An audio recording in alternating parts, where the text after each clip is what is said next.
pessoal, tá começando mais um episódio do nosso podcast, do Pode Falar. Hoje é um dia especial, a gente está recebendo aqui o Júnior Amaranto. Júnior Amaranto é psicólogo, especialista em dependência química e aluno do 4º período do curso de medicina para se especializar em psiquiatria. Não é isso, Júnior? Seja bem-vindo. Deixa eu lhe explicar. Esse nosso projeto, esse nosso podcast está recebendo pessoas de todas as áreas.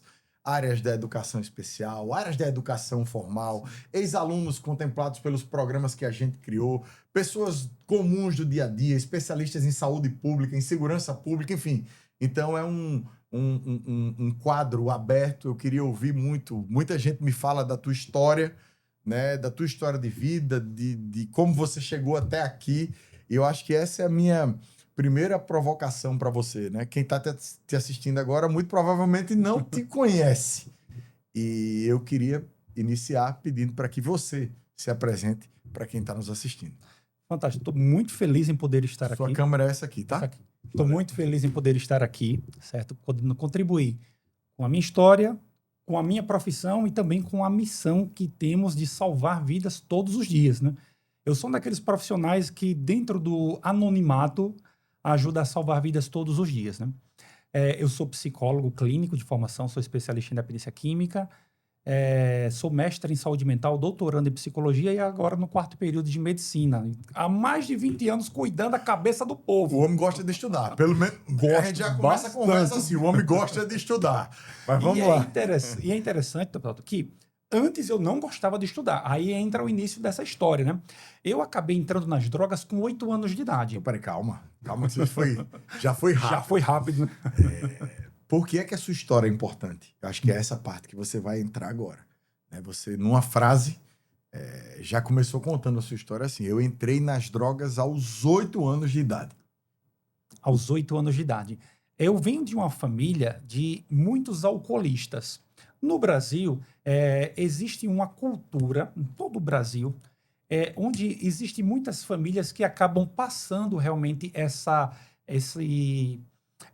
educação realmente da questão de festas, de encontros e de encontros regados com bebida para filhos, netos, parentes e por aí vai. Ou, quem nunca ouviu aquela frase que diz, só um copinho não vai fazer mal? Sim.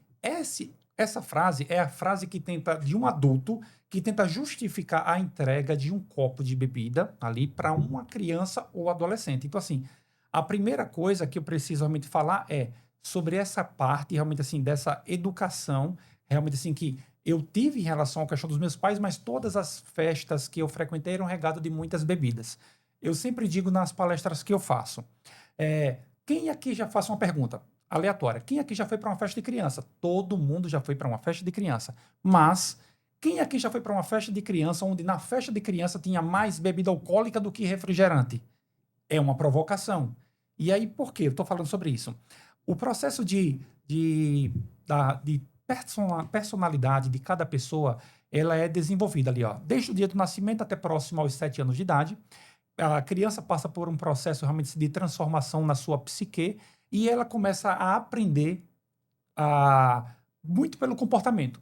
O aprendizado da criança é por ver realmente pessoas de referência dela fazendo coisas práticas. É aquela menina que vê a mãe passando um batom e ela pega o batom e começa a se pintar também, uma criancinha que calça o tamanco da mãe e começa a passear dentro de casa. Isso é o que a psicologia chama de comportamento do espelho. Ou seja, a criança não tem comportamentos próprios e ela começa a repetir comportamentos das pessoas de referência dela.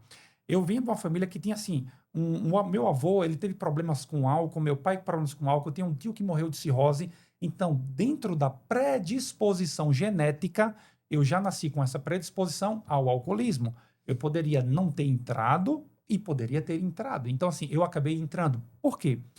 Todas as festas que eu participava tinham álcool que eu tinha curiosidade. Todo mundo bebia, então eu queria beber também. Então eu entrei muito com a questão do álcool por causa da curiosidade.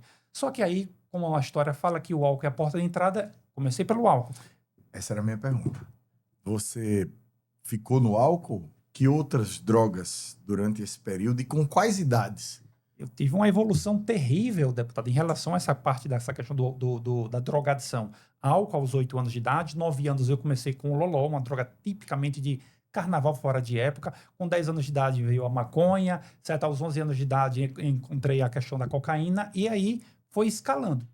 A minha vida, realmente, assim, ela começou a virar uma série de curiosidades, pô, mais drogas, mais balada e por aí vai. Poxa, Júnior, mais 11 anos, era uma criança. Uma criança, completamente. Eu nasci e me criei no bairro do Bom Parto.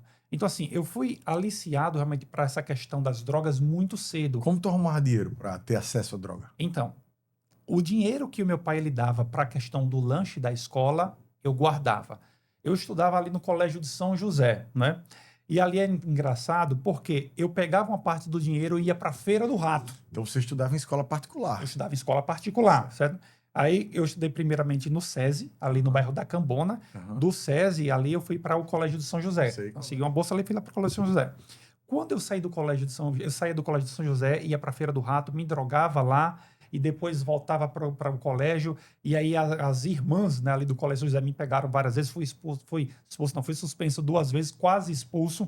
E as irmãs já não queriam mais muito meu convívio ali. Aí a virada de chave. Eu era um péssimo aluno, eu era um péssimo filho, eu era um péssimo irmão, eu era um péssimo amigo. Mas eu tive professores que não desistiram de mim. Aí entra essa questão da educação na minha vida, deputado. Assim, tudo que aconteceu foi assim. Eu participei primeiramente de um retiro da igreja, né? Porque na época em que eu estava na drogadição não tinha casas de recuperação para dependentes químicos. Estamos falando de mais de 20 anos, certo? Eu tenho 26 anos e 6 meses longe das drogas. Há mais de 20 anos atrás não tinha casa de recuperação. Quem tinha problema de dependência química no estado de Alagoas ia para 3 lugares: Miguel Couto, Portugal Ramalho e José Lopes. Então, o tratamento do dependente químico era misturado ali com pessoas que tinham Manicômio. no manicômio, exatamente. Então, assim, não se tinha casa de recuperação. Eu participei de um retiro e me senti tocado nesse retiro. Eu decidi sair das drogas nesse retiro, certo? Eu fui tocado por Deus e disse, olha, não quero mais droga na minha vida. Só que aí o processo de abstinência foi difícil. Quantos anos você tinha? 14 anos, foi quando eu saí das drogas. 14 anos, nesse retiro que eu participei. E aí, quando eu saí desse retiro e comecei a frequentar a igreja, as primeiras crises de ansiedade por causa da abstinência foram terríveis. E aí, as pessoas não sabiam o que fazer. Como é que eu vou ajudar um cara que está num processo de abstinência? Então, o pessoal fazia oração, certo? Eu dormia na casa realmente de algum colega da igreja, e o pessoal teve muita oração. Eu consegui sobreviver por um milagre porque não tinha técnica. Tinha boa vontade, tinha amor, Abstinência tinha é carinho. físico, é química. Físico, completamente. Exatamente. Completamente. Então, assim, e as pessoas não sabiam o que fazer porque era algo muito novo. Agora, pra Júnior, eles. deixa eu te perguntar um negócio. Antes de você continuar, você chegou num ponto que as pessoas não sabem. E alguém que esteja nos assistindo pode estar passando por isso, ou conhecer alguém que esteja passando por isso. O que é que a família deve fazer nesse momento? Nesse momento da virada de chave, nesse momento em que o dependente químico está passando por essa crise de abstinência? Perfeito. Eu atendo muitas famílias que a primeira pergunta que a mãe me faz no consultório, já trazendo também para minha linha profissional, é o seguinte: doutor, meu filho entrou nas drogas, aonde foi que eu errei? É uma frase clássica porque a mãe tenta puxar a culpa para si. Aí eu pergunto para a mãe: mãe, a senhora fez aquela palestra básica, meu filho não use drogas, não pegue nada de ninguém, não faça isso, não faça aquilo, fiz tudo. Ok, então primeiramente a culpa não é sua. A culpa é dele ou dela. Então, precisamos, primeiramente, nesse caso aí, tirar a culpa do pai ou da mãe, porque tem muitos que puxam essa culpa para si. Com certeza. E aí, antigamente, vamos só lembrar um pouquinho que as pessoas diziam bem assim: esse jovem entrou nas drogas porque ele veio de uma família desestruturada. Esse jovem entrou nas drogas porque ele é filho de pais separados. Isso acabou tem muito Não tempo. existe. Isso é, Desde a minha época eu já vi gente com família bem estruturada em todo tipo de Exatamente. droga. É o tipo Já de vi, fala... já convivi, né? A gente sabe, enfim. Perfeito, é o tipo de fala que a gente não faz mais, né? Antigamente as pessoas falavam sobre isso. E nós conhecemos várias famílias super estruturadas e o jovem tendo tudo do bom e do melhor e mesmo assim ele ou ela entrou nas drogas. Existe o livre-arbítrio, mas ele ou ela não aceitou esse livre-arbítrio de uma forma positiva. Quando alguém ofereceu a droga, ele não teve coragem de dizer o não. Aí foi o que aconteceu comigo. Alguém me ofereceu. Eu não fui obrigado, ninguém me colocou. Eu sempre digo para os pais e para as mães: ninguém vai colocar um revólver ou uma pistola na cabeça do seu filho para dizer fume, beba ou cheire isso aqui. Não é assim que acontece, não é assim que funciona. Se um desconhecido oferecer uma droga para um jovem, o jovem vai dizer, poxa, sai daí, eu nem te conheço. Mas, quando é alguém que você conhece, alguém que você chama de amigo, e isso, deputado, para mim é o mais assustador. Quem oferece a primeira droga não é um desconhecido, é alguém que ele ou ela chama de amigo. E aí, aqueles que eu acreditei que eram os meus amigos foram aqueles que me ofereceram, não tive coragem de dizer eu não. Eu entrei nas drogas e eu entrei nas drogas realmente porque eu quis. Eu estou falando de uma maneira bem específica isso aí, para que os pais que estão nos ouvindo possam entender que se tiver nessa situação, entendam que se eles fizeram tudo certinho, a culpa não é sua. Nós precisamos, assim, entender que o dependente químico ele precisa reconhecer a culpa que tem de ter entrado, mas dizer para ele também que é possível sair. A dependência química ela é uma doença que é progressiva, ela é incurável, ela pode ser fatal, mas ela tem tratamento. E aí, quando você aceita o tratamento, você abre realmente as portas da esperança, né? Quase parafraseando realmente o antigo programa lá. Silvio Santos. Mas é as portas da esperança mesmo. E foi o que aconteceu comigo. Então, assim, quando eu aceitei esse tratamento, aí, primeira coisa que eu fiz, depois desse retiro, eu pedi perdão para os meus pais, porque eu era um péssimo filho. Pedi perdão para todos os meus vizinhos, porque eu era um péssimo vizinho também, né? Pedi perdão para minhas irmãs, perdão para os meus amigos, e aí eu pedi perdão para os meus professores.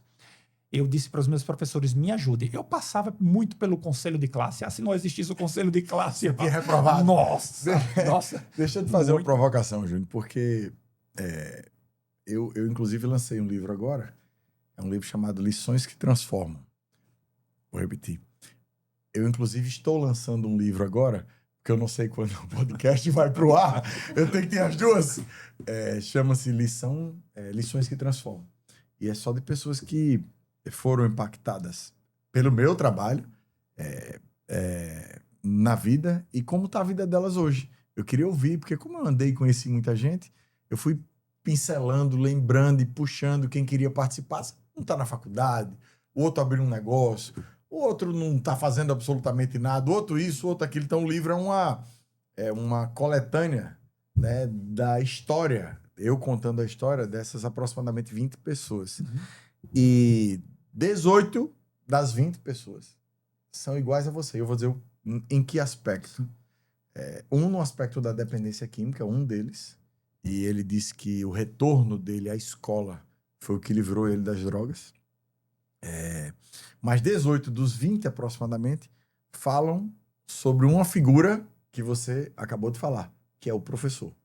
Não há ninguém que eu tenha pensado, pesquisado, conversado, que não coloque um professor ou uma professora de algum momento na vida dela como sendo uma figura central para o que você mesmo chamou do ponto de vista da droga, mas tem diversos outros pontos de vista, do ponto de vista social, que foi importante nessa virada de chave, né? Então, essa figura do professor, ela é fundamental. E aí, eu fazendo essa provocação, eu quero voltar para a sua história agora.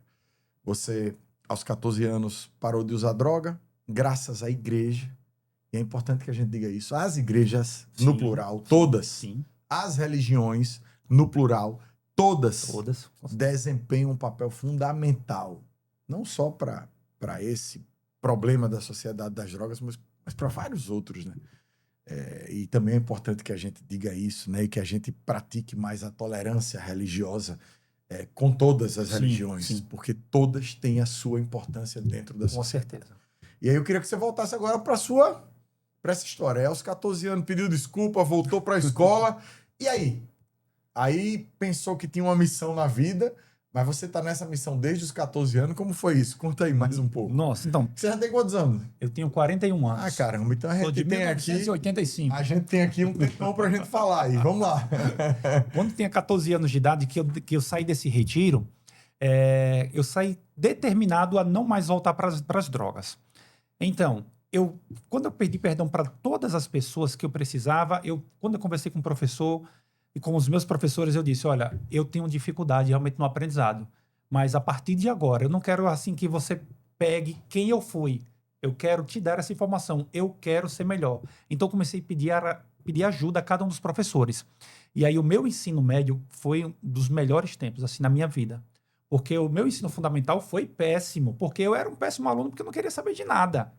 Mas o meu ensino médio foi extraordinário. Então, assim, eu tive um bom ensino médio e quando eu concluí o ensino médio, eu quis fazer um curso de graduação onde eu pudesse ajudar pessoas. Então, o padre que me acompanhava na época, ele disse, filho, você já coordena grupo de jovens, você tem uma boa fala, você dá bons conselhos para os jovens que estão realmente assim na vida das drogas, bebem demais. Por que você não faz psicologia? Eu disse, mas psicologia? Será? E eu tive muita dúvida em relação a isso, porque o sonho do meu pai era que eu fosse engenheiro. Meu pai, ele se aposentou pela antiga CEAL, né, Companhia Energética de Alagoas, né? E aí, o meu pai, eu sou a primeira pessoa da minha família a ter realmente uma graduação de curso superior. O meu pai, ele chegou no cargo máximo, tecnicamente, que ele podia dentro da CEAL, né? Que depois disso seria só o engenheiro. E ele não tinha esse curso superior. E aí ele trabalhou com muitos engenheiros, né?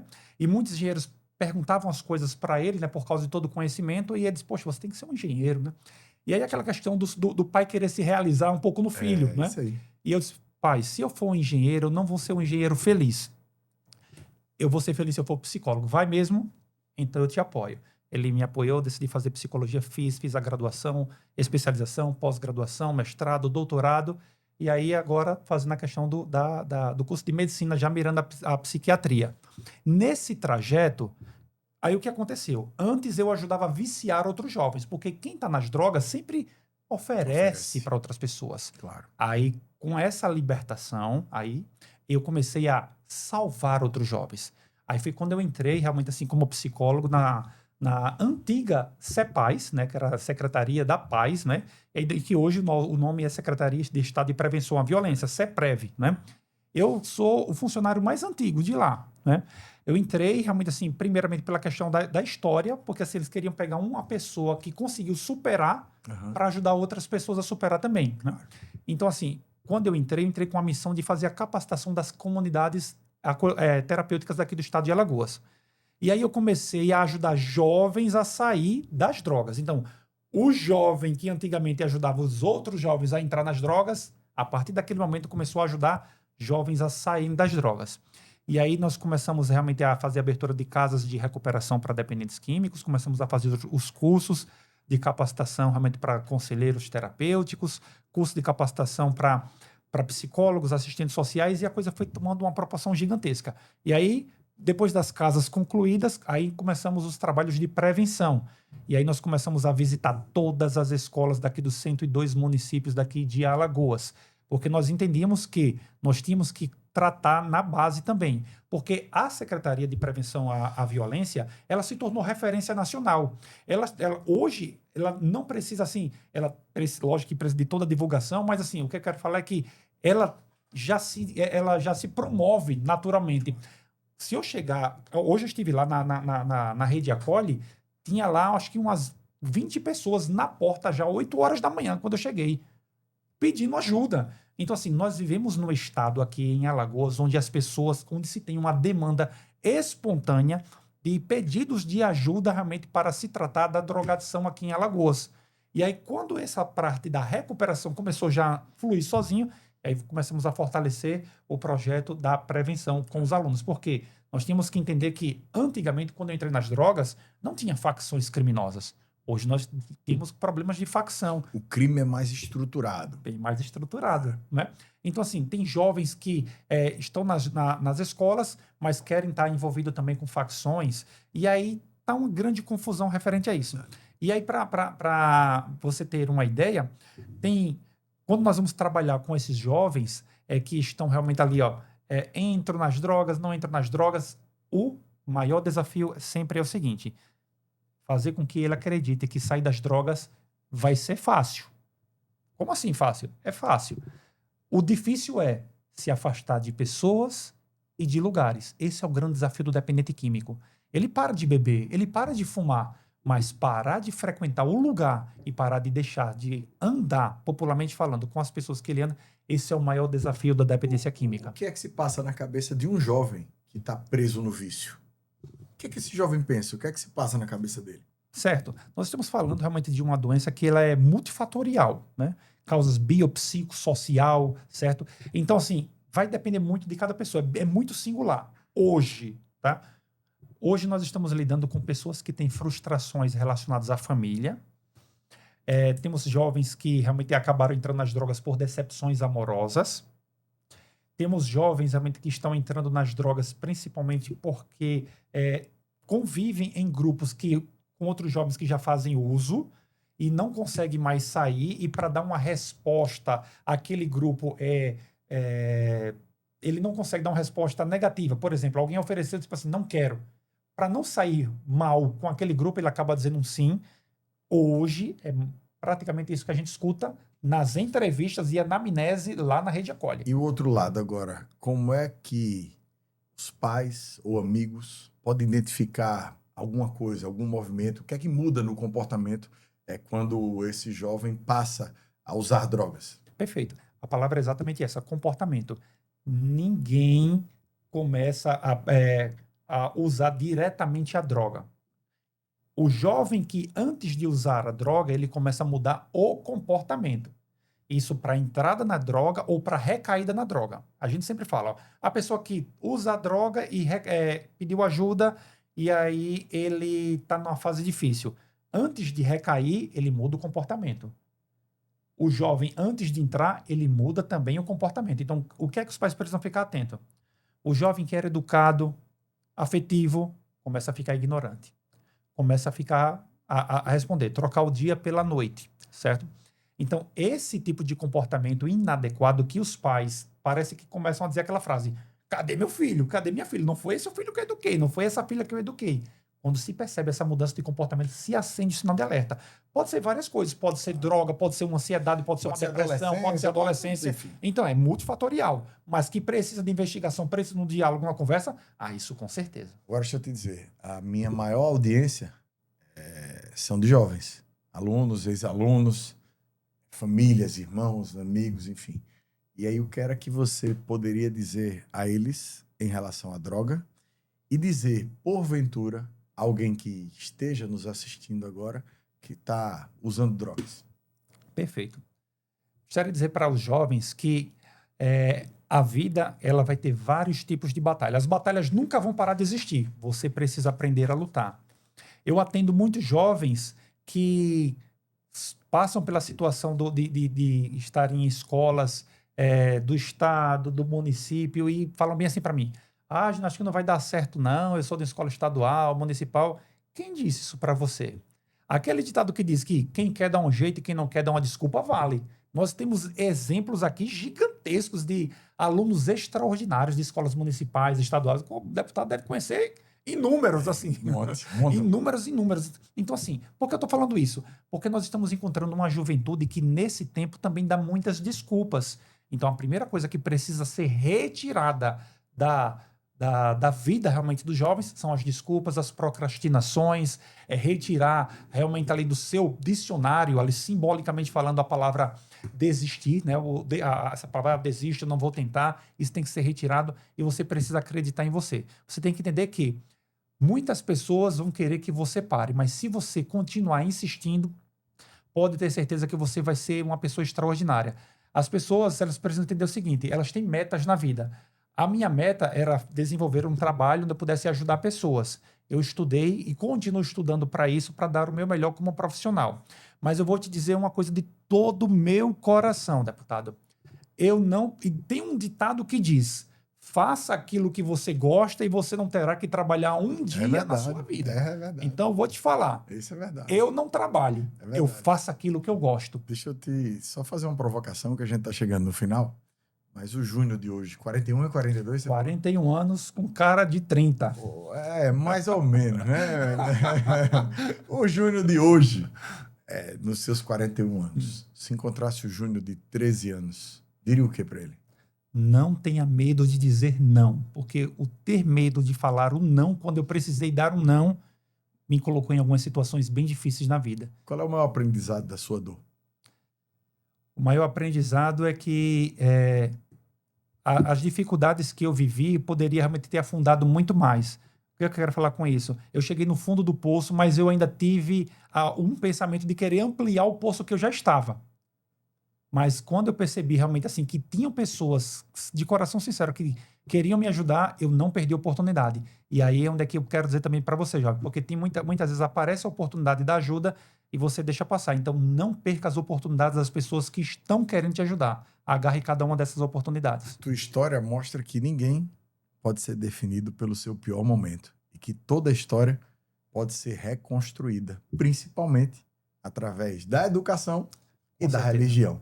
Sim. Então, eu queria só te agradecer, Júnior, por esse momento, mas eu acho que reservar aí esses últimos momentos que a gente tem, fique à vontade, para que você possa acrescentar alguma coisa que não tenha falado ainda, alguma coisa que está passando pela sua cabeça, algum outro aspecto que eu não tenha falado, fique à vontade, que eu acho que essa é uma grande oportunidade para que a gente fale com muitos possíveis e muitas possíveis vítimas das drogas no mundo, infelizmente. Perfeito. Eu gostaria de falar para cada uma das mães que estão nos assistindo nesse momento, não desista dos seus filhos. Não desista. Eu sou fruto também de uma mulher que não desistiu de mim, minha mãe, e quando eu chegava em casa estava com um terço na mão ali, porque eu venho de uma família católica, né? Com um terço na mão, fazendo oração, pedindo a Deus para que eu pudesse chegar em casa vivo. E ela não desistiu de mim, e por ela não ter desistido de mim, eu estou aqui hoje. E gostaria de dizer para você, professor, professora, eu sei que muitas vezes a vida vai te dar alguns desafios de alguns alunos que vão te causar algumas dores de cabeça, mas não desista, porque eu era um aluno péssimo. Mas hoje eu sou um doutor em psicologia, um estudante de medicina, porque teve professores que não desistiam de mim. Eu sei que muitas vezes é difícil, professor, mas eu quero dizer para você também, olha, não desista, porque a sua missão, professor, é extraordinária. Nós podíamos, assim, aplaudir vocês de pé todos os dias e ainda não seria suficiente pela grandeza da missão e da profissão que vocês escolheram.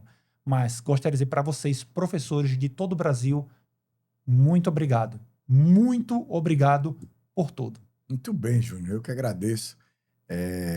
Queria dizer o seguinte: se você conhece alguém que está precisando de ajuda, procure a Secretaria de Estado de Prevenção à Violência, procure a sua igreja, procure o seu professor, o diretor da escola. Fale para alguém. Fale para alguém, procure ajuda, que Deus vai prover a salvação para você, tá bom? Júnior, valeu. Obrigado. Parabéns Prazer. pelo seu trabalho, viu? Conte comigo sempre. Valeu.